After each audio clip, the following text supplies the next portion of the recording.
नमस्कार। कैसे हैं आप सब? आशा करता हूँ आप सब बहुत बढ़िया होंगे। चलिए आज एक बार फिर हम बात करते हैं एक नए टॉपिक पे। आज का टॉपिक है कि सिंपल लाइफ ही ब्यूटीफुल लाइफ है, सिंपल लाइफ ही पीसफुल लाइफ है। तो इसके लिए हम लोगों को क्या है बात ध्यान में रखनी चाहिए, उस पर हम बात करेंगे। जीवन हमें एक बार मिला है, तो हमारा प्रयास होना चाहिए कि इसे हम सार्थक तरीके से जी कर जाएँ। लेकिन इस सार्थकता का क्या अर्थ हो सकता है? अलग अलग लोगों के लिए सार्थकता का अलग अलग अर्थ हो सकता है। मैं अपने देखे बताता हूँ कि मेरे लिए सार्थकता का क्या अर्थ है। आप भी विचार कीजिएगा इस पर। मुझे लगता है कि जीवन में सार्थकता का मतलब मेरे लिए है कि आप शांतिपूर्वक शांतिपूर्वक और बिना किसी दूसरे को कष्ट पहुंचाए, शारीरिक या मानसिक, अगर आप अपना जीवन जी के जाते हैं शांतिपूर्वक सुकून के साथ, तो कोई दिक्कत नहीं है, आपका जीवन सार्थक है। क्योंकि अस्तित्वगत रूप से अगर देखा जाए तो जीवन का कोई अर्थ नहीं है, जीवन का कोई मतलब, अस्तित्वगत रूप से कोई मतलब, कोई प्रयोजन नहीं है। वो हम और आप ही हैं जो जीवन अपने अपने जीवन का अर्थ, अपने अपने जीवन का प्रयोजन निर्धारित करते हैं। जैसी हमारी समझ होती, जैसा हमारा बुद्धि विवेक होता है, उसके हिसाब से हम अपने अपने जीवन का अर्थ, अपने अपने जीवन का प्रयोजन निर्धारित करते हैं। तो मेरे देखे तो यही है कि जीवन अगर सुकून के साथ जी कर आप चले गए, शांति के साथ जी कर चले गए, जो कि अपने आप में एक बहुत बड़ी बात है, एक बहुत बड़ा अचीवमेंट है, तो आपका जीवन सार्थक है, उसमें कोई दिक्कत वाली बात नहीं है। अगर दूसरे एंगल से देखा जाए तो जीवन में और भी सार्थकता हो सकती है, किसी दूसरे की मदद करना, कुछ ऐसा करके जाना जिससे लोगों का हेल्प हो, जो नीडी हैं उनका हेल्प हो, दूसरों की मदद करके जाना, ये भी जीवन की सार्थकता को दिखाता है। तो मतलब तमाम लोग हैं तो तमाम तरह के अपने प्रयोजन हो सकते हैं, इसमें कोई दिक्कत वाली बात नहीं है। बशर्ते उसमें मेन ये सेंटर होना चाहिए कि सुकून हो, शांति हो, और ये चीज़ सेंटर में रहे कि किसी दूसरे को हमारी वजह से कोई दिक्कत परेशानी शारीरिक या मानसिक रूप से ना हो। इतना भी अगर हम मैनेज कर लेते हैं तो बहुत सराहनीय है। इसके बाद समाज के प्रभाव में आकर के अगर हम किसी अंधी दौड़ में शामिल हो जाते हैं तो उससे हमें दुख, कष्ट, पीड़ा, संघर्ष, परेशानी के अलावा और कुछ हासिल होता नहीं है। हाँ, समाज का थोड़ा बहुत सराहना मिल जाता है, थोड़ी बहुत वैलिडेशन जो है वो समाज की मिल जाती है, लेकिन असल में होता ये है कि आपको दुख और परेशानी के अलावा और कुछ मिलता नहीं है। ठीक है, इसलिए आपका जो स्वधर्म है वो आप खुद डिसाइड कीजिए। आप डिसाइड कीजिए कि आपको अपने जीवन में क्या करना है। किसी दूसरे को ये अधिकार मत दीजिए कि वो आपको बताए कि आपको क्या करना है। शारीरिक स्वास्थ्य और मानसिक शांति, इसको प्रायोरिटी दीजिए। शारीरिक स्वास्थ्य की जहाँ तक अगर बात है तो वो बहुत हद तक मैंने देखा है कि हमारे पर डिपेंड करता है। अगर हम मान लीजिए स्वस्थ रहने का प्रयास करें, बहुत सारे तरीके हैं, मतलब टहलना, योगा, एक्सरसाइज, जो भी ठीक लगे शरीर को स्वस्थ रखने के लिए, और जो हम खान पान है हमारा उस पर थोड़ा सा नियंत्रण, तो शरीर को स्वस्थ रखा जा सकता है। लेकिन कुछ कुछ जगहों पर देखा गया है कि शारीरिक स्वास्थ्य भी जो है संयोगों पर निर्भर हो जाता है। मान लीजिए कोई एक्सीडेंट हो गया या कुछ ऐसा अनवांटेड इंसिडेंट हो गया जो कि हमारे आपके बस में नहीं है, कोई बीमारी ही हो गई, तो वो अलग बात है, उसमें हमारा आपका कोई वश नहीं चलता है। लेकिन प्रयास करना चाहिए कि शारीरिक रूप से हम स्वस्थ रहें। और मानसिक शांति के लिए तो किसी दूसरे पर निर्भर ही नहीं होना चाहिए। मानसिक शांति पूरी तरह हमारे क्या है, कंट्रोल में होना चाहिए। मानसिक शांति के लिए अगर हम किसी दूसरे पर निर्भर हैं, या हम अगर अपनी मानसिक शांति के लिए किसी दूसरे को उत्तरदायी ठहराते हैं कि उसने हमें अशांत कर दिया या उसने हमें मानसिक तौर पे दुख पहुंचाया, तो ये सही नहीं है। आपको इस पर काम करना चाहिए कि मानसिक शांति हमारे ही नियंत्रण में रहे। हमारी मानसिक शांति को कोई दूसरा नियंत्रित ना करे, कोई दूसरा आकर के हमें दुख पहुंचा जाए, कोई दूसरा आकर के हमें सुखी कर जाए, खुश कर जाए, ये नहीं होना चाहिए। किसी के आने जाने से, किसी के किसी बात व्यवहार से हमें कोई दिक्कत परेशानी नहीं होनी चाहिए। हमको इतना मैच्योर होना पड़ेगा, ठीक है। और एक बात और है कि मानसिक शांति के साथ साथ शारीरिक स्वास्थ्य पे तो हमने बात कर ही ली। अब हम बात करेंगे कि जो हमारे जीवन में बहुत ज़्यादा आवश्यक है, हमें लगता है कि नहीं ये हमारे मतलब हमारा जीवन इसके बगैर नहीं चल सकता है, या ये बहुत बिल्कुल क्या है, इनएविटेबल है, इसको तो लाना ही पड़ेगा, उसी को अपने जीवन में जगह दीजिए। सबको नहीं, मैं सिर्फ इंसानों की बात नहीं कर रहा हूँ, मैं वस्तु की भी बात कर रहा हूँ। मतलब उसी चीज़ को, उसी वस्तु को, उसी इंसान को अपने जीवन में जगह दीजिए जिसकी वाकई आपको लगे कि नहीं इसके बगैर जो है हमारा जीवन, आप पाएंगे कि आप अपने आप में सफिशिएंट हैं, ठीक है। बहुत ज़्यादा जो आवश्यक चीज़ है उसी पर अपना रिसोर्सेज खर्च कीजिए। ख़ास तौर से अगर इंसानों की बात है तो ठीक है, हम सोशल लोग हैं, तो मैं नहीं कह रहा हूँ कि आप लोगों से कट जाइए, लोगों से दूर हो जाइए, लेकिन किसी को अपने माइंड में जगह मत दीजिए, ठीक है। आप सोशली उनके साथ रहिए, उनके साथ बातचीत व्यवहार कीजिए, अच्छे से कीजिए, जैसा आप खुद के लिए व्यवहार चाहते हैं वैसा ही उनके साथ व्यवहार कीजिए, लेकिन किसी को अपने माइंड में जगह मत दीजिए, अपने मन में जगह किसी को भी मत दीजिए, ठीक है। मन में आप किसी को जगह मत दीजिए, ना किसी वस्तु को, ना किसी व्यक्ति को। और जहाँ तक सवाल है चीज़ों पर अपने रिसोर्सेज खर्च करने का, या व्यक्ति पर अपने रिसोर्सेज खर्च करने का, तो बहुत सोच समझ करके खर्च कीजिए, क्योंकि रिसोर्सेज आर लिमिटेड। अब रिसोर्सेज क्या हो सकते हैं? आपका टाइम, आपकी एनर्जी, आपका अटेंशन, आपका पैसा, ये सब आपके रिसोर्सेज हैं। तो इन सबको बहुत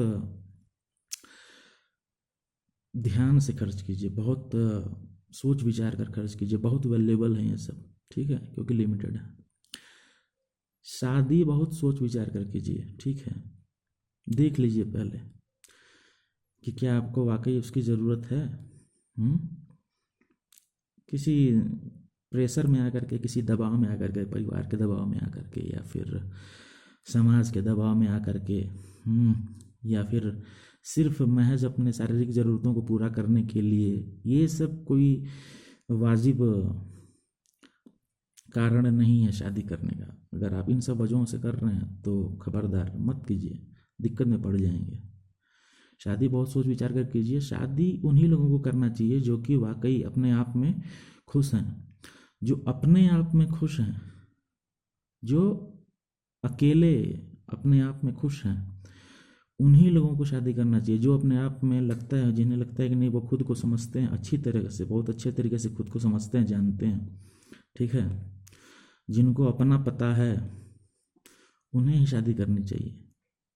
और ये बड़ा मुश्किल है कि जो युगल है, यानी कि लड़का लड़की, ये दोनों ही अपने आप को जानते हों, अच्छे से समझते हों, मैच्योर हों, समझदार हों, बड़ा मुश्किल है ये। 100 में कहीं एक ऐसा जोड़ा होगा जो कि दोनों अपने आप को बहुत अच्छे से समझते, जानते हैं, समझदार हैं। तो देख लीजिए, मैं तो यही कहूँगा कि सोच विचार कर बहुत, क्योंकि देखिए ये एक तरह का जुआ है, इसमें आप जीतेंगे कि नहीं जीतेंगे नहीं मालूम, लेकिन हारने की बहुत ज़्यादा संभावना रहती है, ठीक है। नरक जैसा जीवन हो जाएगा। क्योंकि आप अगर किसी के दबाव में अगर कर रहे हैं तो फिर आप शादी करने के बाद किसी के दबाव में आके बच्चा पैदा करेंगे, फिर उसके बाद की कहानी आप जानते हैं, हमें बताने की आवश्यकता नहीं है। एकदम नरक जो है आपके प्रत्यक्ष सामने जो है धरा रहेगा। इसलिए बहुत विचार करके ये सब काम कीजिए। और दूसरी बात, अगर आप शादी कर भी लेते हैं तो मैं आपसे रिक्वेस्ट करता हूँ कि बच्चा मत पैदा कीजिए, क्योंकि आप देख रहे हैं अपनी ज़िंदगी को, ठीक है। इस जीवन में आपने ऐसा कुछ भी नहीं देखा, ऐसा कुछ भी नहीं पाया जो कि वाकई पाने लायक था। आपका भी जीवन इन्हीं मूर्खताओं में बीत गया, जो घर ने, जो समाज ने, जो परंपराओं ने, मान्यताओं ने सिखाया, आप वही सब करते चले गए और वही सब करते करते आप चले भी जाएंगे, और जो आएगा उसको भी आप वही सब सिखाएंगे, क्योंकि आपको भी वही सब सिखाया गया है। तो जो आपको आता है वही तो उसको सिखाएंगे, कुछ नया तो सिखा नहीं देंगे उसको, उसकी भी ज़िंदगी नरक हो जाएगी। वो यहाँ आकर के बिना दुख, अरे सिवा दुख और कष्ट के, पीड़ा के कुछ भी हासिल नहीं कर पाएगा। वो कोई बुद्ध, महावीर, कृष्ण और नानक, कबीर तो बन नहीं जाएगा, ठीक है। तो काहे के लिए उसको यहाँ पर सड़ने गलने मरने के लिए लाएंगे, मत लाइए उसको, ठीक। शादी करना है आप विचार कीजिए, क्योंकि वो देखिए वो एक गैम्बल है जो कि आप अपने साथ खेलेंगे, ठीक। लेकिन अगर किसी बच्चे को आप पैदा कर दे रहे हैं तो फिर एक अस्योर्ड है, एक ऐसा गैम्बल जो कि अस्योर्ड है, जिसमें हार अस्योर्ड है, जिसमें दुख अस्योर्ड है, जिसमें पीड़ा, कष्ट, संघर्ष, परेशानी, एक बेतुका जीवन क्या है, अस्योर्ड है। इसलिए मत कीजिए, उसको मत लाइए, अपने साथ जो करना है कीजिए, उसको मत लाइए। और एक बात और है कि आप लोगों की बहुत ज़्यादा परवाह करना बंद कीजिए, क्योंकि देखिए आप किसी के लिए कुछ भी कर दीजिए, अपना गला कटा दीजिए आप, ठीक है, लोग फिर भी आपको भला नहीं कहेंगे, लोगों को आपकी 100 अच्छाई नहीं दिखेगी, क्योंकि उनकी नज़र आपकी अच्छाई पे है ही नहीं, ठीक। ठीक है, आपको इससे नहीं फ़र्क पड़ना चाहिए कि वो आपको अच्छा कहते हैं या नहीं कहते हैं, अभी मैंने बोला उनकी परवाह ही मत कीजिए। लेकिन मैं आपको एक फैक्ट बता रहा हूँ कि आप अगर अपना गला भी कटा देंगे तो लोग आपसे संतुष्ट नहीं होंगे, आपको भला नहीं कहेंगे, ठीक है। वो सिर्फ उनकी नज़र आपके किसी एक गलती पर होगी, ठीक, कोई एक गलती, चाहे वो फ्यूचर में हो, चाहे अभी हो, या कोई आपकी पास्ट में कोई गलती हो, बस जानने भर की देर है, उसके बाद वो आपका जीना हराम कर देंगे। मेरा कहने का मतलब ये है कि लोगों को क्या बोलूँ मैं, भोंकने दीजिए, उनकी परवाह मत कीजिए, ठीक है। आपको जो अपने बुद्धि विवेक से जो सही लगता है वो कीजिए, ठीक है, चाहे उसका कोई भी परिणाम हो, आपको जो ठीक लगता है वो कीजिए। अब ठीक लगने का मतलब है कि बुद्धि विवेक से पहले देख कर समझ कर, ठीक है, लगता है कि आप उस चीज़ में सही डिसीजन नहीं ले पा रहे हैं, तो किसी ऐसे से जो कि आपको वाकई लगता है कि नहीं उसने जीवन को वाकई बहुत गहराई से देखा समझा है, उसको जीवन का सही मायने में अनुभव है, जो खुद को समझता जानता है, उससे आप सलाह ले सकते हैं। ऐसे की सुनना हो तो सुनिए, लेकिन भीड़ की मत सुनिए, ठीक है, भीड़ की परवाह मत कीजिए। अपने निजता का सम्मान कीजिए, प्राइवेसी, इंडिविजुअलिटी, ठीक है, व्यक्तिगत स्वतंत्रता जिसको बोलते हैं, उसका सम्मान कीजिए, ठीक है। क्योंकि आप अपनी निजता का सम्मान करेंगे तभी लोगों को भी ये संदेश जाएगा कि नहीं भाई, इसके साथ थोड़ा हिसाब से पेश आना है, ठीक है।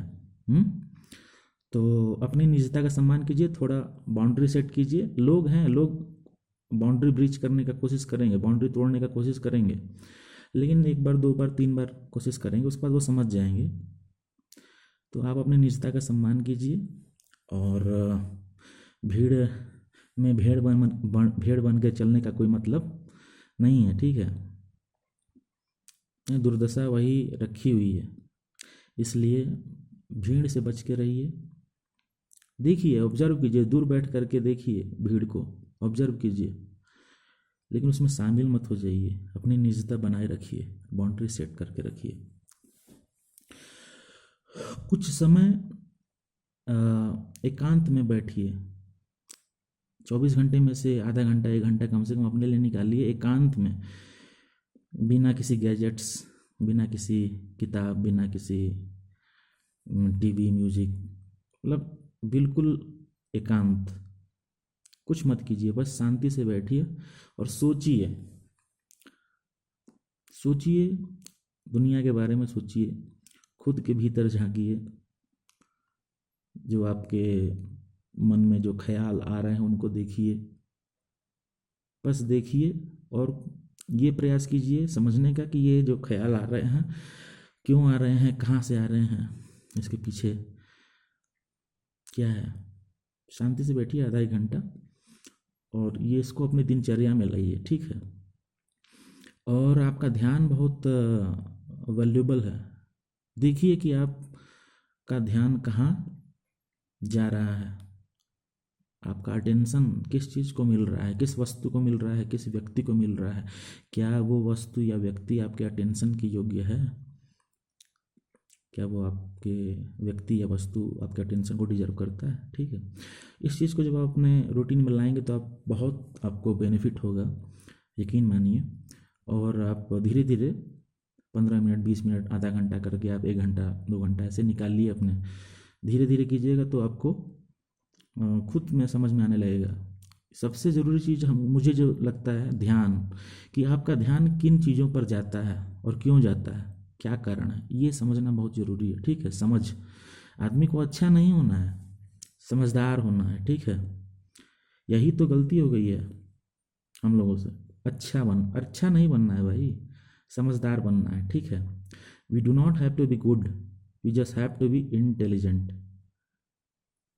और इंटेलिजेंस एक ऐसी चीज़ है जो बैठे बैठे या रातों रात आ नहीं जाएगी, ठीक है। उसके लिए क्या करना पड़ेगा, कीमत चुकानी पड़ेगी।